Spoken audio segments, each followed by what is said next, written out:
Hello, I am Dr. Kaushik Mukhopadhyay and I am going to continue my discussion on pharmacotherapy of diabetes mellitus.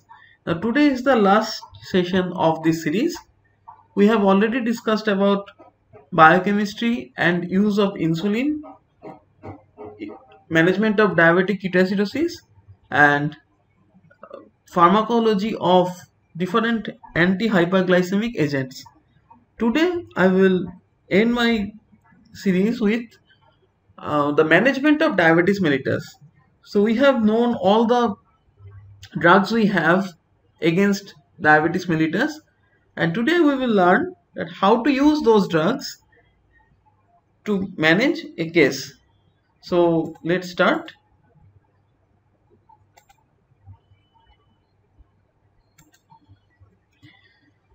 So first find out when we call a patient that he is suffering from diabetes mellitus. So first you can do a random blood glucose. You can check RBG. If it is more than 200 milligram per dl and he has some symptoms of diabetes, then you can confirm that he is suffering from diabetes mellitus. Or you can check for fasting plasma glucose, that is at least 8 hours of fasting. If it is more than 126, more than or equal to, so you have to be more than 125 milligram per dl, then you can call that it is diabetes mellitus. Or you can check HbA1c. We will discuss about HbA1c after a while. It is a very critical marker for diagnosis as well as monitor the patient. So if it is more than 6.5%, then you can call that it is diabetes mellitus. And if during an oral glucose tolerance test, if it is more than 200 milligram per dl, then you can call it diabetes mellitus. So 2 hours after taking 75 milligram anhydrous glucose dissolved in water. So that criteria should be maintained. So what is HbA1c? So before going on, we can discuss about HbA1c in little bit detail. So you know that our hemoglobin is a heme and globin, that is a peptide, and this globin part has a carboxy terminal and a amino terminal. So if we draw here, so suppose this is a peptide, so it has one carboxy terminal and it one an amino terminal, and we have glucose here. Suppose we have glucose here. So glucose, it binds with the N terminal. We call it Schiff's base. Schiff's base, we can call it. So this glucose binds with N terminal of globin, so making that hemoglobin a glycated hemoglobin. So glucose binds with hemoglobin. Now if a patient is suffering from diabetes mellitus, so what will happen? He will have more glucose in his blood, so he will have more glucose, suppose. So it will binds with more and more with these hemoglobins. So now if you think that there are hemoglobin, glycated hemoglobin, HbG we can call it. So these are all glycated hemoglobin, and there will be some hemoglobin molecule which is not glycated. Now we will divide this glycated hemoglobin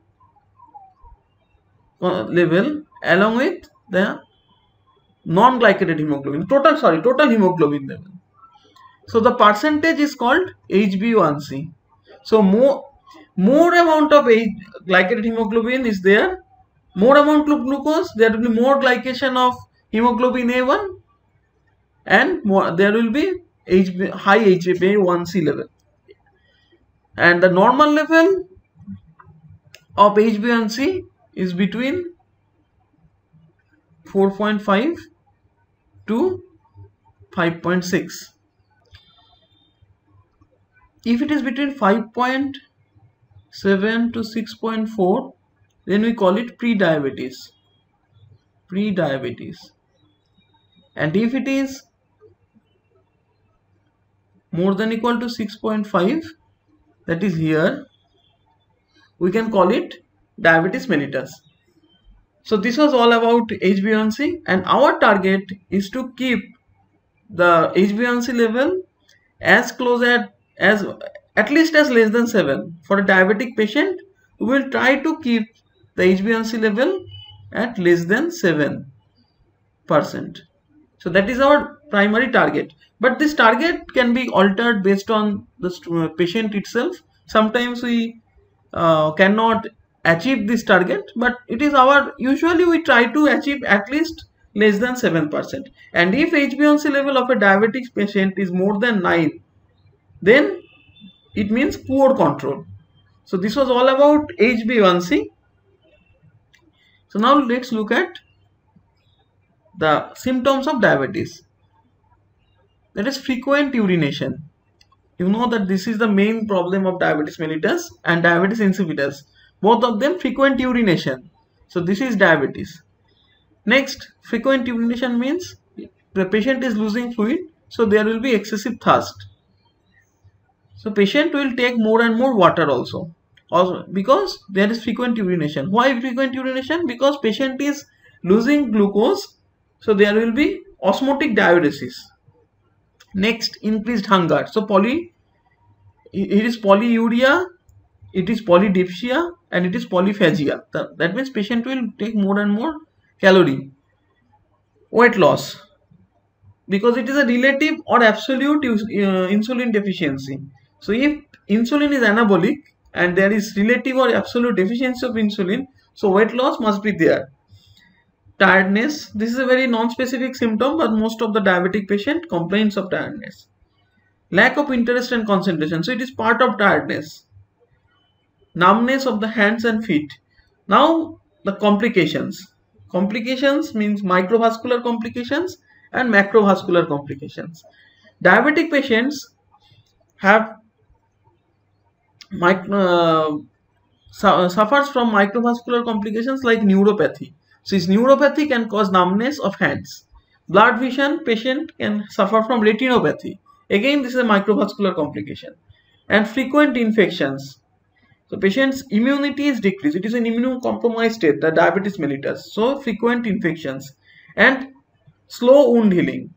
So that is another major problem of slow wound healing. And remember, in diabetes mellitus, foot care is very important. And this foot care, why the foot care is very important? If something infection, suppose some prick happens in the foot, so patient cannot feel it because of neuropathy. Patient cannot feel it. And patient cannot feel it in the initial phase, there will be very rapid infection because patient is already in immunocompromised state. So frequent infection, so that will increase the infection chance of infection in that area. And also there is slow wound healing. So taken together, there will be a severe chance of foot ulcer. So that is why foot care is very important in diabetes mellitus patients. Now look at the classification. Type 1 diabetes mellitus, it is immune mediated beta cell destruction. So patient suffers from absolute lack of or very small amount of insulin. Usually it is immune mediated. Type 2 diabetes mellitus, usually it is seen in older patients. Type 1 diabetes mellitus, it is usually seen in less than 20 years of age. But you can see the patient even more than 20 years. Same thing applies for type 2 DM. Type 2 DM usually you see more than 20 years of age, but you cannot say it in a very confident manner. The patient of type 2 diabetes mellitus can present in 12 years, 13 years or 15 years of age also. Next is gestational diabetes mellitus. So glucose intolerance develops during the second and third trimester of pregnancy. That is gestational diabetes mellitus. And the patient of gestational diabetes mellitus has always higher chance of developing diabetes mellitus when they grow older. So keep this thing in mind, that if a patient suffers from gestational diabetes mellitus, that means during second or third trimester of a pregnancy, And usually after pregnancy, during the postpartum period, the diabetes mellitus goes away. But the patient is always have more propensity to develop type 2 diabetes mellitus in the long run. And there are some specific types like genetic defects of beta cell developmental of function, like MODY, maturity onset diabetes of young, or some other kind of specific types, like some drugs can predispose diabetes mellitus, like diazoxide. You can get thiazides, very commonly used drug, corticosteroids. This drug can predispose the patient towards diabetes mellitus. Endocrine tumors like glucagonoma, that can cause endocrine, and also pheochromocytoma, this also can predispose diabetes mellitus, and some infection. So these are all different kind of, and there are some genetic diseases like Klinefelter syndrome, Turner syndrome. All those patients, they all goes into category of specific types of diabetes mellitus. But most of the case you will find is the type 1 and type 2 diabetes mellitus. So this is the most common thing, and you should understand the pathophysiology. So type 2 diabetes mellitus. Now this diagram, this is taken from Goodman-Gilman, and this diagram shows how a diabetic patient and non-diabetic patients differ in terms of different parameters. So suppose you take the first diagram, hepatic glucose production after meal. So usually what you can expect for non-diabetic, the blue one is non-diabetic, that hepatic glucose production will be decreased after a person takes a meal because he has already glucose present in his body. The liver does not require to produce glucose, and you know that after meal there is high amount of insulin level is secreted from pancreatic beta cell that we discussed in the first class. So you can expect that high insulin level will also decrease the hepatic glucose production. So that is for the normal person, non-diabetic person. But in the diabetic, you can see that the hepatic blood glucose production is not diminished. So it stays in almost at the same level. Next diagram, glucose utilization.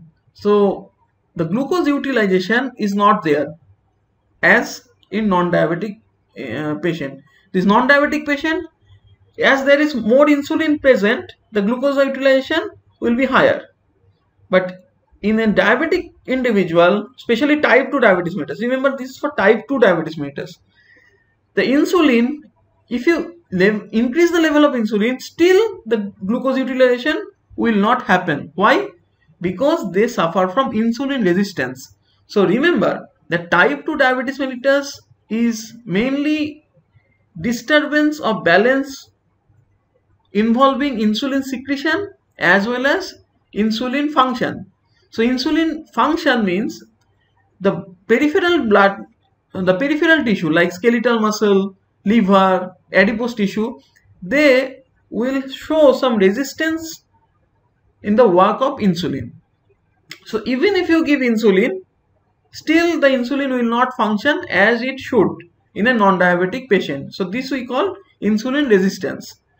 Insulin resistance is the major problem of type 2 diabetes mellitus, and insulin not secretion, that is destruction of beta cell, is the major problem in type 1 diabetes mellitus. So in type 2 diabetes mellitus, it is not that always insulin is deficient. In fact, in some patients and in most of the patients, insulin is more than required.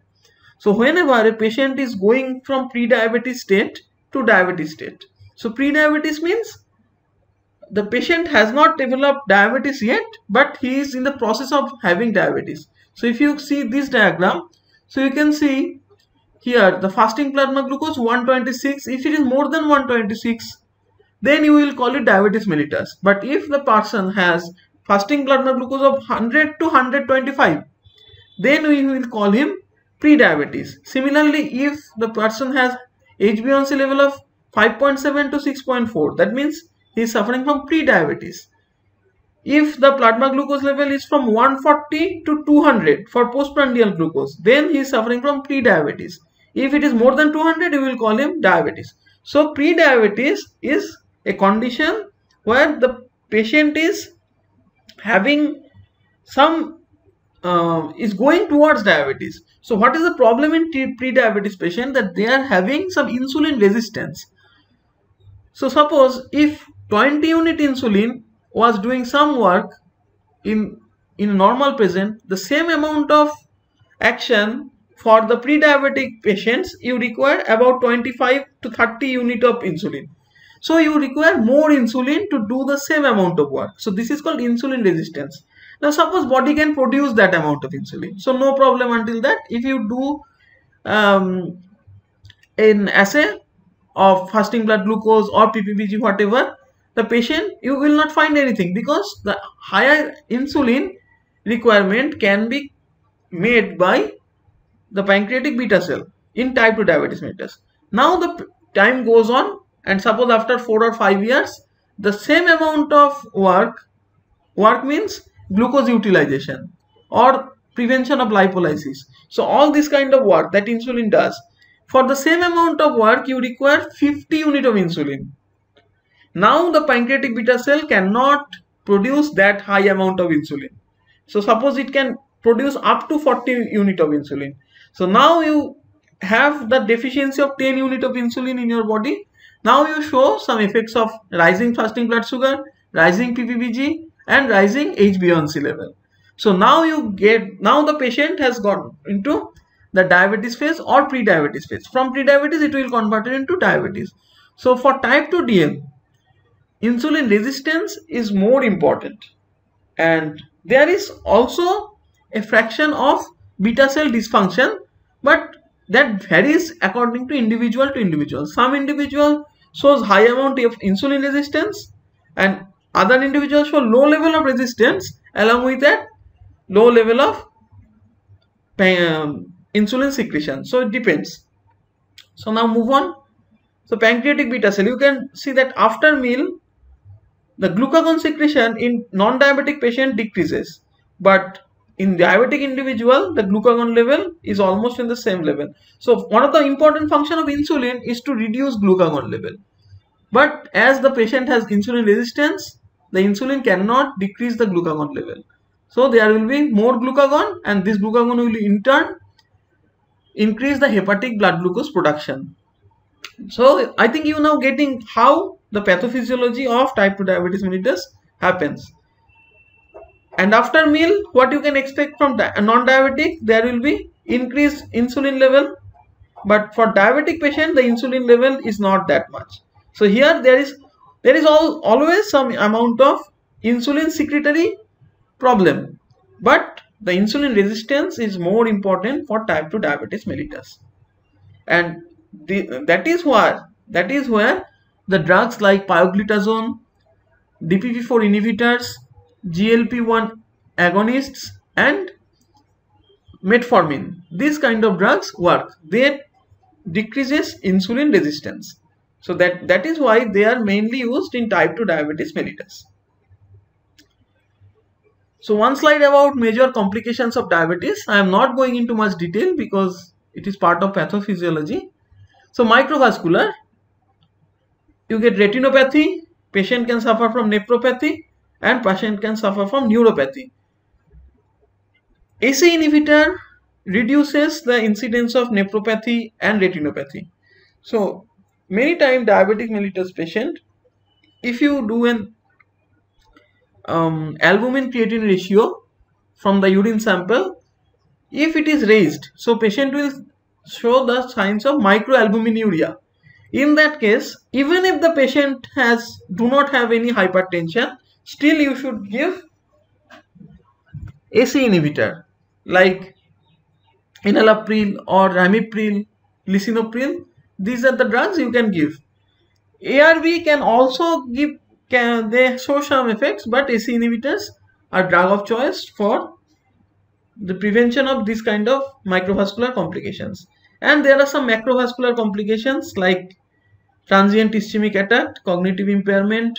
In cardiac, you can get coronary heart disease, and in extremities, peripheral vascular disease. So ultimately, the arteries are getting narrowed, and advanced glycosylation products are damaging the blood vessels, and so you get this kind of complications.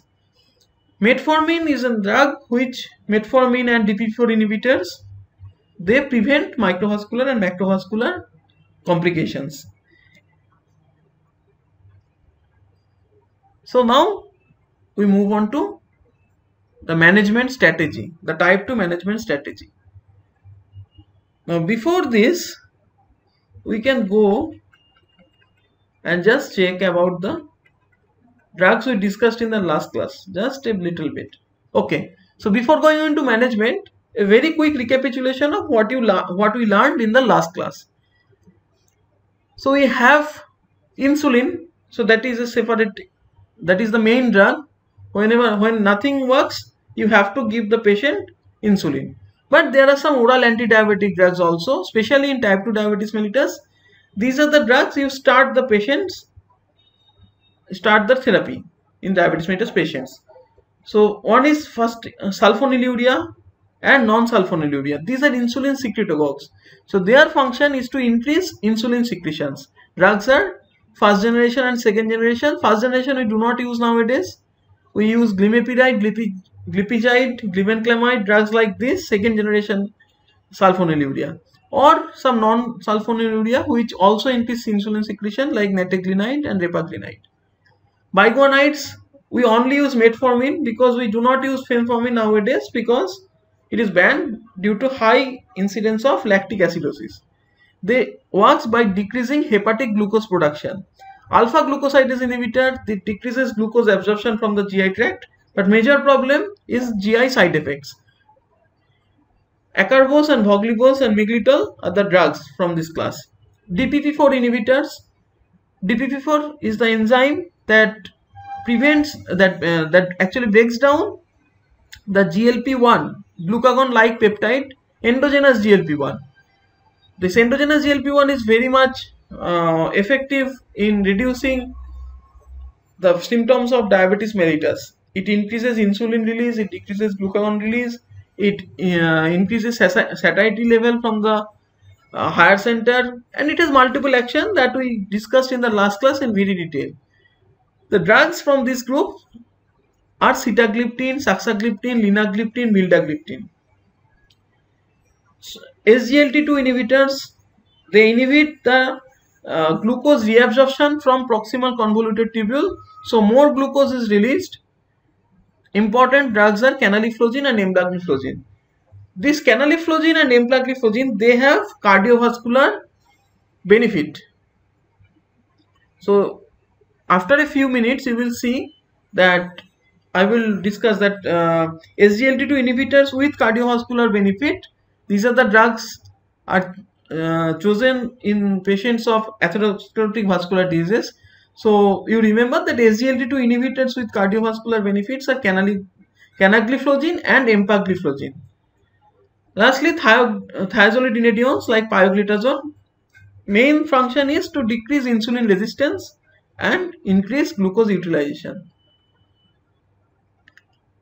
GLP-1 receptor agonist like exenatide and liraglutide, these are important drugs, and gradually their importance is increasing because they also have some cardiovascular benefit, and liraglutide is a drug which promotes weight loss. So most of the drugs like insulin, sulfonylurea, they will cause weight gain, but GLP-1 receptor agonist, especially liraglutide, that helps in weight loss. So in a nutshell, this was all about the different drugs that we can use in diabetes mellitus. So now move on to the therapy. So whenever a patient with type 2 diabetes mellitus comes, suppose you have made the diagnosis, the FBG level or PPBG and HbA1c, you need to do some baseline workup. Now you have to individualize the glycemic control, the glycemic goal. Usually we try to maintain HbA1c level below 7%. So that should be our glycemic goal for most of the patients. But sometimes if the patient is very old and he is already taking multiple drugs, so in that case we may have to loosen a bit, so we can permit control target of 7.5 or 8. So that is you need to individualize. So you have to go for patient specific glycemic control. Next is medical nutrition therapy, increased physical activity and weight loss, and metformin. So metformin is the drug you should give to all the diabetic patients unless contraindication. There is contraindication. And along with it, you have to tell that he has to do lifestyle modifications. What is lifestyle modification? He has to modify his diet, so less carbohydrate intake and appropriate amount of protein intake. He should do increased physical activity, so he should do some exercise, aerobic exercise or any kind of exercise that promotes weight loss. So this is part of behavioral therapy, and this is very important. Most of the patients, they fail, the treatment failure occurs because they do not stick to their diet and their healthy lifestyle. So you have to prescribe this metformin and you have to counsel the patient for lifestyle modification. Now you have to reassess HbA1c after 2 to 3 months. Remember, HbA1c it gives an idea about 3 months. Why? Because hemoglobin has a lifespan of 120 days. So around 90 to 120 days. So HbA1c gives you an idea about glycemic control for last 2 to 3 months. So after 2 to 3 months, you reassess your HbA1c.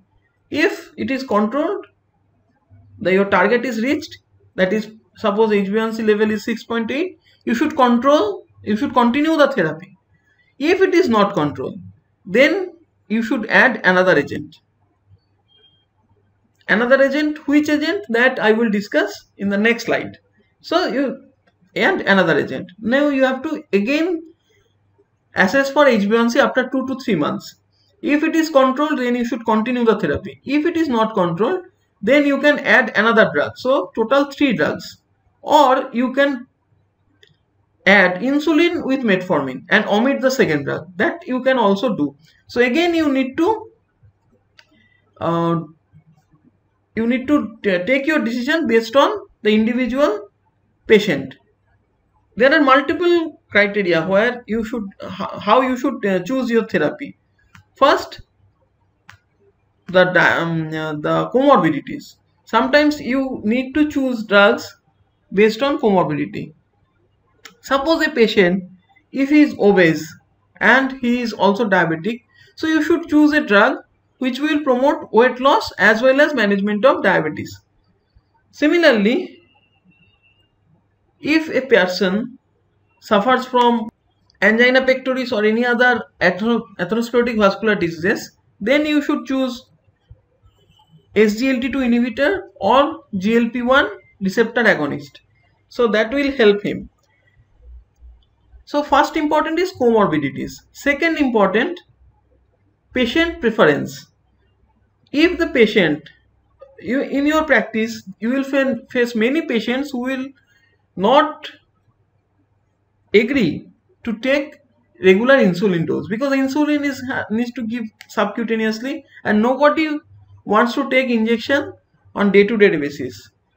So you may require to add multiple oral agents for that patient. So 2, 3, 4, even 5 you may require, although your guideline does not tell like that, but in that case you have to adjust your management according to patient preference. And last but not the least is the cost. So especially in our country, where most of the patients will come from lower or middle economic class, regular insulin or GLP-1 receptor agonist or DPP-4 inhibitors or SGLT2 inhibitors, these are little bit costly drug for them. So for those patients, you may need to settle for metformin, sulfonylurea and thiazolidinediones, which are cheaper drugs. So whenever you are going to treat a patient, you should keep in mind all those factors before you start therapy. Now this is 2020 American Diabetic Association guideline for management of diabetes mellitus. Now, as this lecture class is mainly targeted for the undergraduate MBBS students, and in India. So for pharmacology to students, this may be little bit complicated. So I will not discuss in detail the 2020 guideline. The 2019 guidelines was similar, but I will rather discuss 2018 guideline, although it is little bit old, but still the purpose of this session is to give you an idea about how to approach a patient. So I will discuss it in a very easy manner, and then I will discuss the differences between 2018 and 2020 guideline. So first look at some old guideline that is from 2018. So it based on HbA1c level. So if a patient when he comes has HbA1c level of less than 9, then you give lifestyle modification and metformin that we discussed in the last slide also, and you check HbA1c after 3 months. If it is not controlled, you add the second drug. So this thing we already discussed in the last slide. Now how we choose the second drug?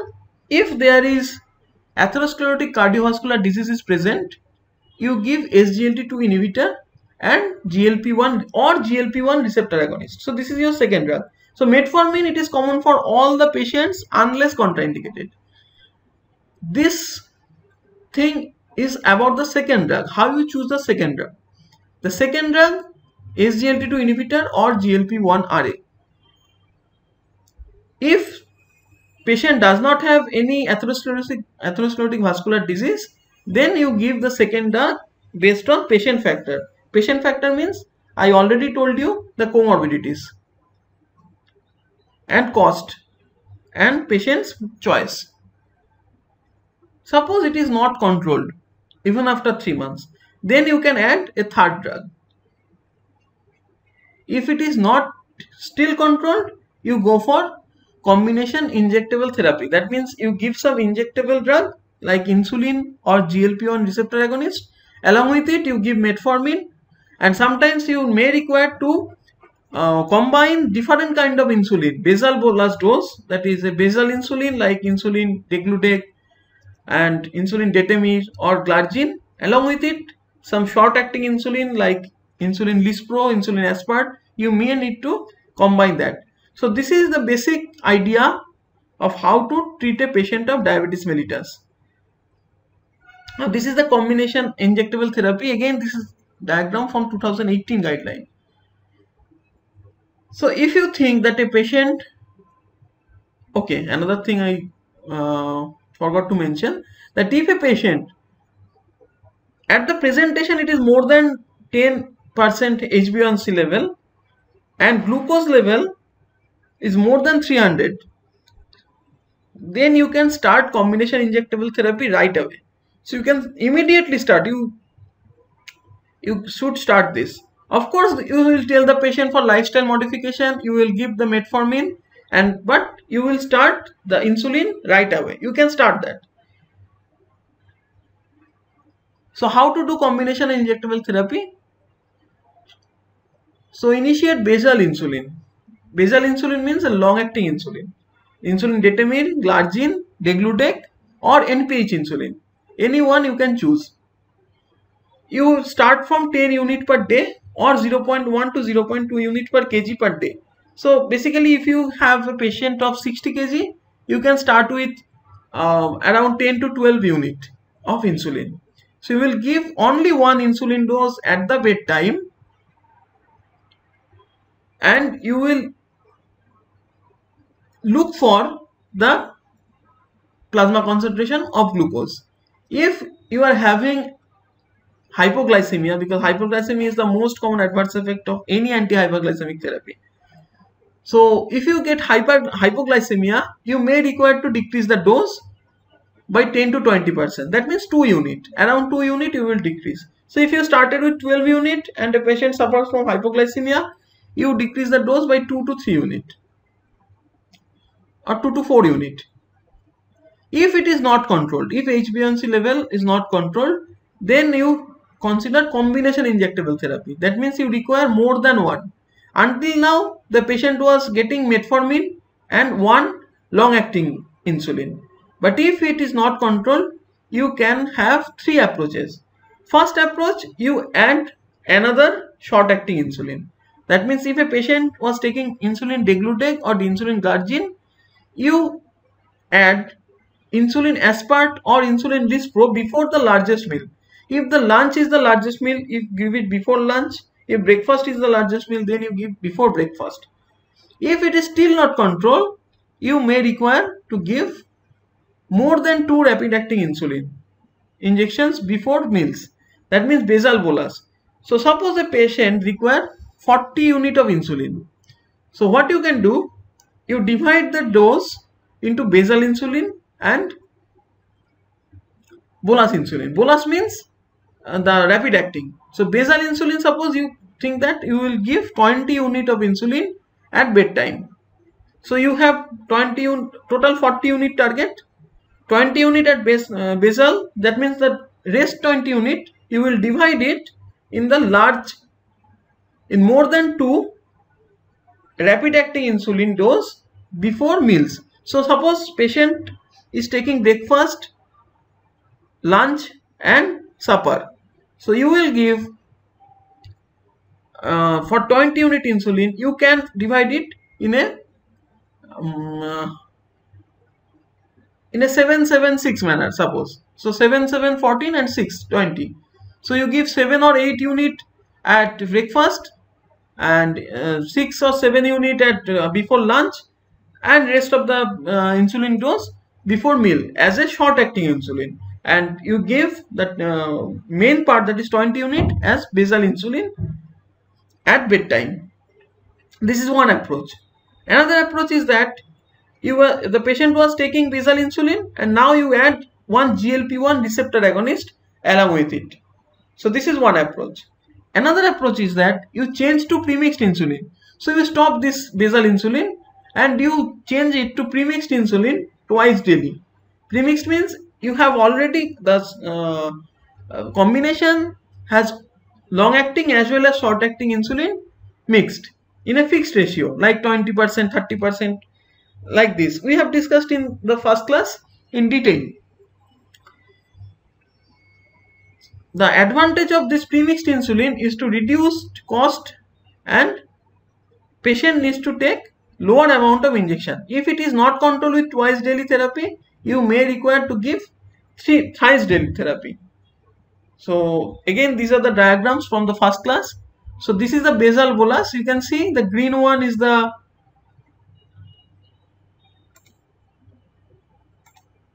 green one, it is the basal insulin, like insulin degludec or glargine, and before lunch, before breakfast, before lunch and before supper, you give 3 doses of short acting insulin. So this is one approach. And another approach is that you can give mixed insulin, premixed, that is a short acting insulin and a long acting insulin.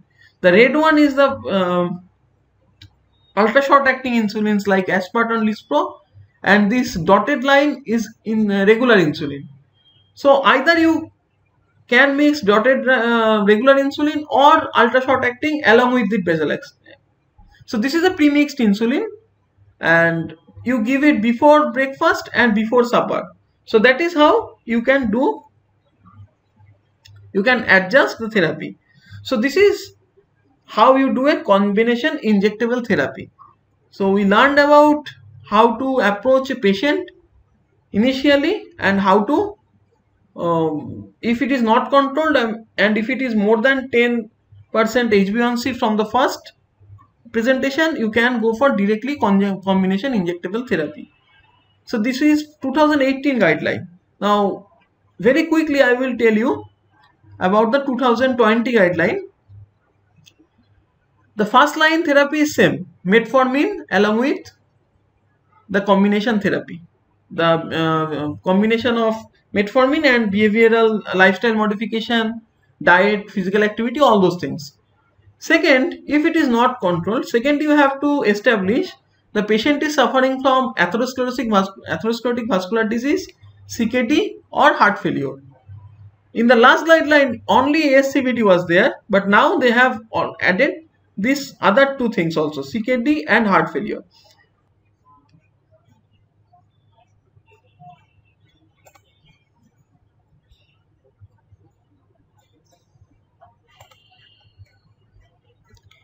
If an individual has symptom like heart failure or CKD, then we will preferably give him SGLT2 inhibitor.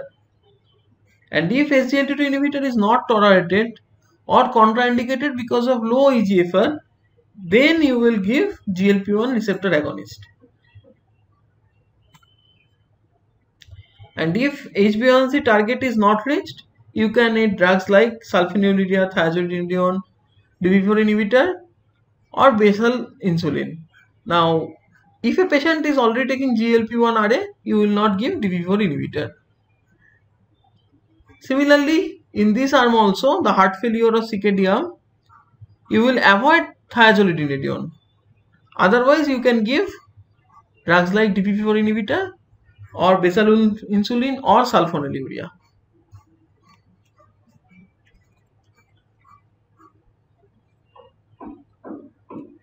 If suppose the patient do not have any comorbidity of these three, then you will go here. Let me take a yes. So if there is no comorbidity like ASCVD, you can start with DPP-4 inhibitor or GLP-1 RA or SGLT2 or thiazolidinedione. Remember, you will add this with metformin. So patient is already taking metformin and this is the second drug you are adding. Either DPP-4 inhibitor or GLP-1 or SGLT2 inhibitor or thiazolidinedione. If you do not meet the target, you will add another drug. So metformin was the first drug, this is the second drug, and if it is not controlled, you will add a third drug. So if patient was taking DPP-4 inhibitor, you can add SGLT2 or TZD. If patient was taking GLP-1 RA, you can add these two, either of these two. If a patient was taking SGLT2 inhibitor, you can add these three. So if a patient is taking a GLP-1 receptor agonist, you will not add DPP-4 inhibitor. So you can add any combination you want, but you will not add GLP-1 receptor agonist along with the DPP-4 inhibitor, because of course they act on a similar mechanism almost. Both of them acts on the incretins pathway. So there is no point adding them together. So that will not increase the efficacy in any way. So we will not add DPP-4 inhibitor along with GLP-1 RA. So now move on. So basic the thing is, you can start as a second drug any of them. If not controlled, you add any other drug from the other three. If it is still not controlled, you can add a third drug from this box, to totally fourth drug. So let me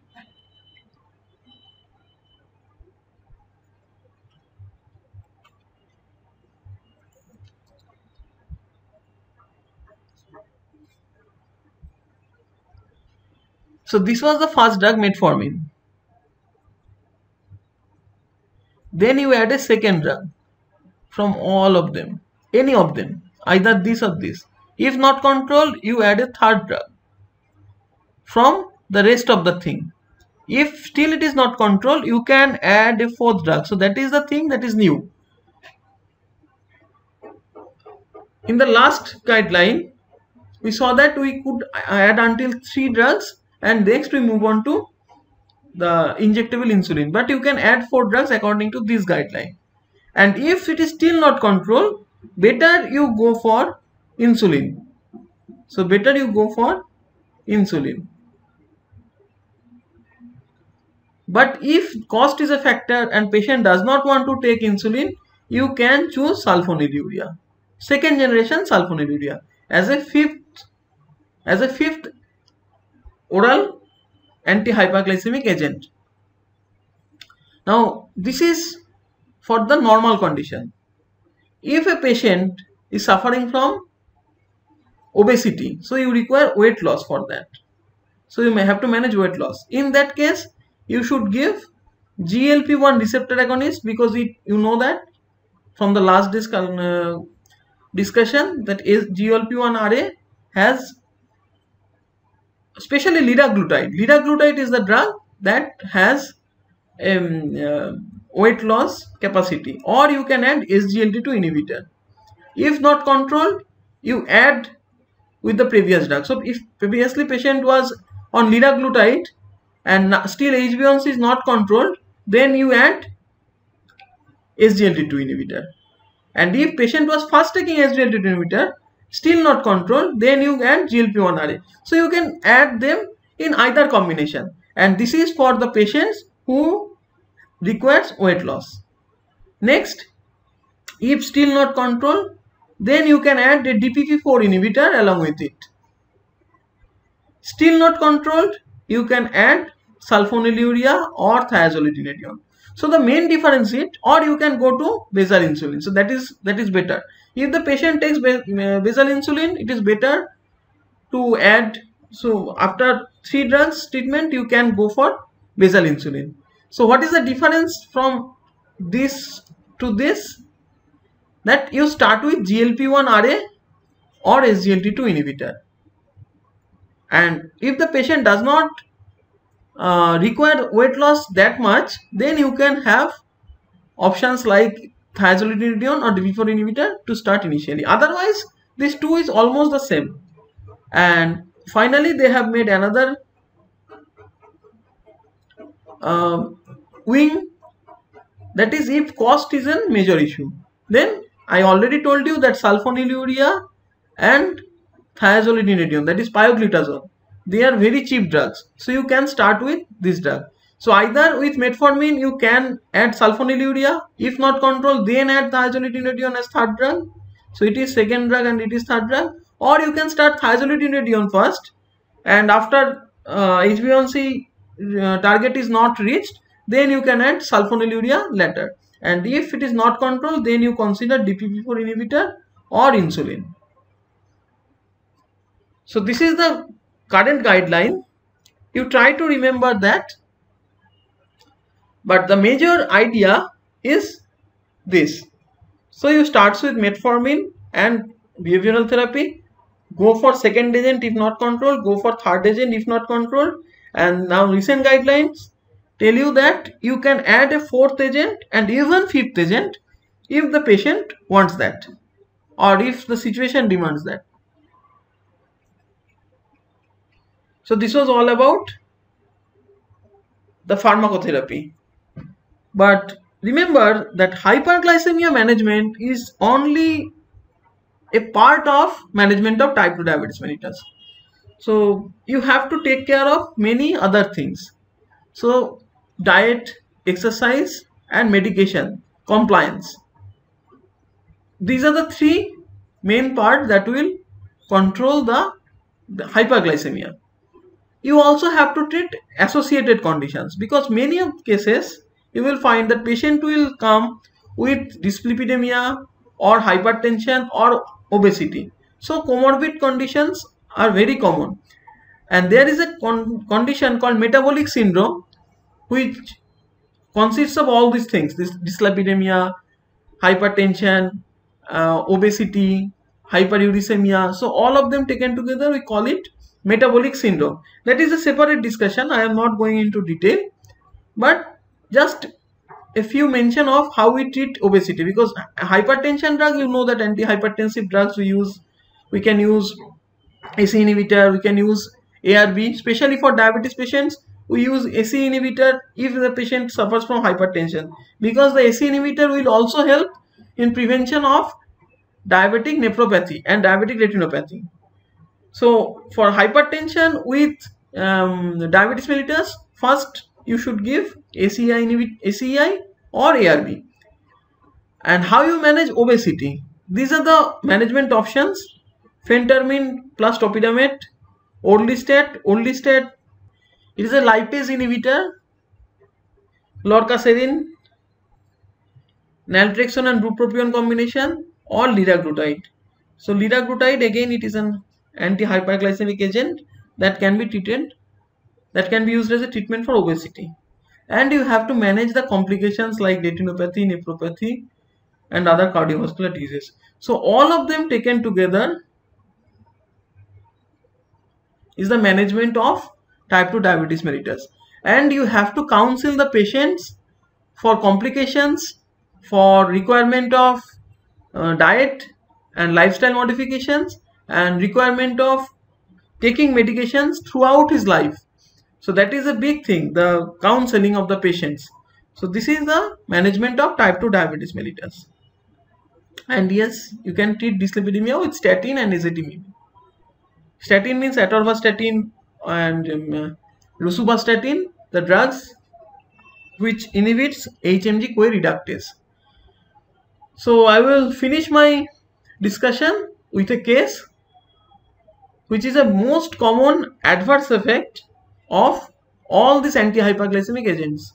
So if you see the case, so a middle-aged diabetic patients on oral anti-diabetic agent tolbutamide. Now tolbutamide is nowadays not used, but here it is given tolbutamide. So this is an sulfonylurea and first generation sulfonylurea, which has very high propensity to cause hypoglycemia. So the patient was tolbutamide. He undergone prolonged exercise and missed his usual breakfast. So patient is taking tolbutamide. He has done his exercise, but has missed his breakfast. Now he developed unconsciousness, respiratory distress, and profuse sweating. Now how will you manage this case? So these are the presenting features: unconsciousness, respiratory distress, and profuse sweating. Relevant information: middle-aged diabetic patient on tolbutamide. So inference, is suffering from hypoglycemia. So this is the format how you should write therapeutic problems in your practicals. Now coming to the drugs, main drugs. So dextrose, 50% dextrose. So patient is suffering from hypoglycemia and he has become unconscious. So you need to rapidly restore the glucose level. So you give dextrose, 50% dextrose, 50 ml IV bolus, followed by 10% dextrose solution until the patient is able to take a meal. If a patient able to take a meal, then you will continue the normal meal. And you also can give glucagon, because you know that glucagon increases the hepatic blood glucose production. So you can give glucagon here, glucagon SC, subcutaneous or intramuscular injections, and it may be repeated after 10 minutes. So 1 milligram glucagon injection. Oral glucose should be continued, and finally when you discharge the patient, you should counsel the patient regarding the practice or the mistake that he has made. So he has done his exercise, he has taken his drug but has missed the breakfast. So that should avoid in the future. So that you should counsel the patient. So with that, I will end my discussion here. So hopefully you enjoy the session, all the 4 sessions. And if you have any confusion or any query regarding all these sessions, you can inform me, or you can comment here below.